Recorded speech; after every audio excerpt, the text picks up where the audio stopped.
Cuando escuché la noticia, el puñado de hielo que estaba a punto de lanzar se solidificó en mi mano. Ha llegado el momento, pensé.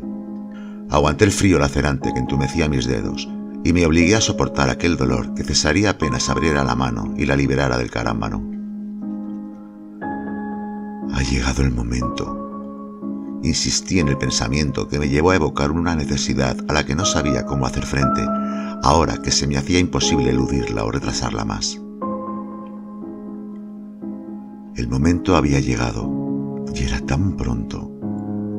Era demasiado pronto. Un goteo incesante empezó a repiquetear sobre las punteras de mis botas de goma mientras el hielo se derretía. Así que aquella era la señal. Su muerte era la señal. Todo cobró vida de pronto, como si una película se hubiera revelado ante mis ojos. «Lo recordarás», me había dicho, y entonces supe que lo haría.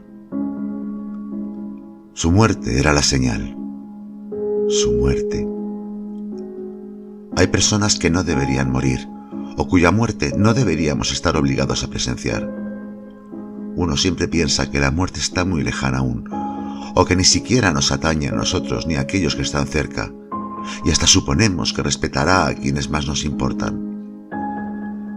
Siempre es pronto para morir. Da igual la edad que tenga el muerto, si nos puede seguir enseñando, interesando, acompañando. Su muerte era la señal. Sí. Y mi compromiso se hacía ineludible, pero yo no tenía ganas de escribir. Ya no. Aún no. Tras la decepción que arrastraba por el batacazo que se dieron mis dos primeras novelas, cuyas historias me habían parecido plagadas de emociones mientras las escribía, y sin embargo se troncaron insignificantes apenas empezaron a codearse con otras que tenían más interés para los lectores, o más abrigo de sus editoriales, o lo que sea que tienen unas novelas y no tienen otras. Y las mías carecían de algo que no había sabido identificar. Por eso había renunciado a escribir, acobardado ante los dos fracasos consecutivos que transformaron en dudas las vivencias que, pese a todo, seguían bullendo en mi cabeza, y cuando trataban de salir se atoraban en mi estómago, formando un nudo gordiano que ni el filo de la espada más amolada podría cortar. Un rosario de vaguedades e incoherencias, dudas y vacilaciones se desprendían de mi estilográfica apenas la desenfundaba para verter frases vacías y alambicadas a las hojas del cuaderno, como si la argamasa se licuara entre las letras y no hubiera manera de fraguar ni siquiera un relato. Y ahora debía regresar a ese espacio inhóspito y descarnado para pasar por el tormento intolerable que consiste en ignorar si lo que haces merece la pena, si le interesa a alguien o si tiene algún sentido más allá de la cierta relevancia que acaso pueda alcanzarse en el desempeño de la labor, si se alcanza, y no tiene por qué alcanzarse.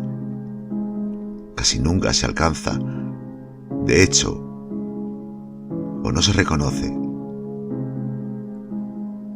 Debía hacerlo, sí, si quería cumplir la promesa que hice a raíz de una extraña propuesta.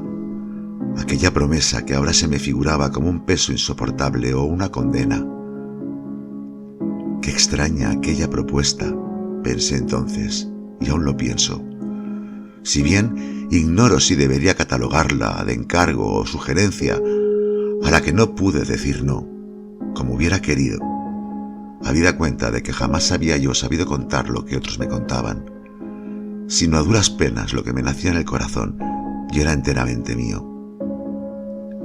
Lo que era enteramente mío y quizá fuera intransferible. Sería precisamente esta la razón de que mis obras no interesaran a casi nadie, sin contar al grupo de incondicionales, apenas unos pocos amigos, que se enamoraron de mis novelas como si en verdad hubieran sido dignas de más atención de la que merecieron. Román Pinario, el gran escritor tan ponderado y aclamado, acababa de fallecer, y yo debía disponerme a pagar la deuda que contraje con él. Román Pinario, un hombre grave y adusto. En efecto, esa era su apariencia, al que sin embargo no cabría catalogar de acre o áspero, si acaso algo severo en su aspecto exterior, tan honesto y cabal, a decir de cuantos le conocieron y admiraron, que debería pasar a la historia de la literatura como el clásico que renovó la manera de contar los hechos del siglo XX, que marcaron el discurrir de nuestra tierra convulsa como lo haría un cronista especializado, además del extraordinario novelista, creador de atmósferas capaces de envolver al lector más despegado y aséptico, de absorberle la voluntad hasta fundirlo con los mitos que trasladó hasta nuestros días, sobre las costumbres de los habitantes primigenios que trascienden las leyendas y explican tantas peculiaridades que de otro modo no podrían explicarse. Fue Román Pinario precisamente quien me hizo el encargo, y su muerte era la señal convenida. Su muerte. No podía dejar de repetírmelo, incrédula aún, conmocionada y alterada por la tristeza que me descompuso y se confundió o se solapó con el dolor lacerante que me provocó el hielo que aprisioné en la mano para anestesiarme. Es extraño, ¿verdad?, que alguien con esas características, un talento reflexivo y acerado, sobre el que no recuerdo haber leído o escuchado un solo reproche, poco importa que no se comparta el gusto por sus novelas, se fijara en mí. Más aún lo es que me confiara lo que le aconteció, y hasta es posible que se recele de mi palabra o de la veracidad de cuanto debo relatar. Pero es mi deber cumplir la promesa que le hice. Así que, heme aquí, dispuesta a contar este pedazo de su historia que condicionó el final de su vida hasta extremos inusitados, más compleja de explicar de lo que había supuesto. Tan insólito fue lo que le aconteció. ¿Cómo debería empezar?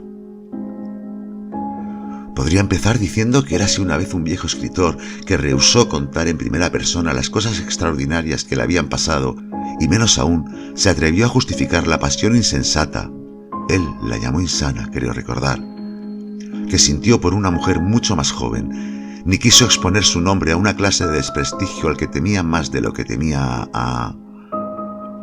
¿A qué temería más? Ya casi no lo recuerdo. Por eso debo empezar por el principio, para cumplir mi promesa, pero también para disponer y ordenar en mi interior todas las confesiones de que me hizo depositaria, y no sé si voy a poder relatar convenientemente y aún menos explicar. Él me dijo que sí, que lo haría, que no tenía dudas al respecto, que por eso me había escogido, porque era como él, con las mismas atribuciones y capacidades, aunque hubieran estado escondidas hasta que fue necesario exponerlas y utilizarlas. Eso me dijo. Entonces dudé, cuando todo ocurrió, pero me lo dijo, que cuando se marchara definitivamente yo lo haría. Recordar como si él no se hubiera marchado y estuviera aún en disposición de guiarme por las experiencias que yo debía contar por él, usurpando sus pensamientos, traduciendo sus emociones y metiéndome en sus recuerdos. Tantas cosas me dijo, algunas tan extrañas, tan inconcebibles. Sé que tendría que haberme contado más aún, pero ya no podría ser. El tiempo se había agotado para él, y para mí, por ende. De pronto se hizo tarde, por un día, solo por un día.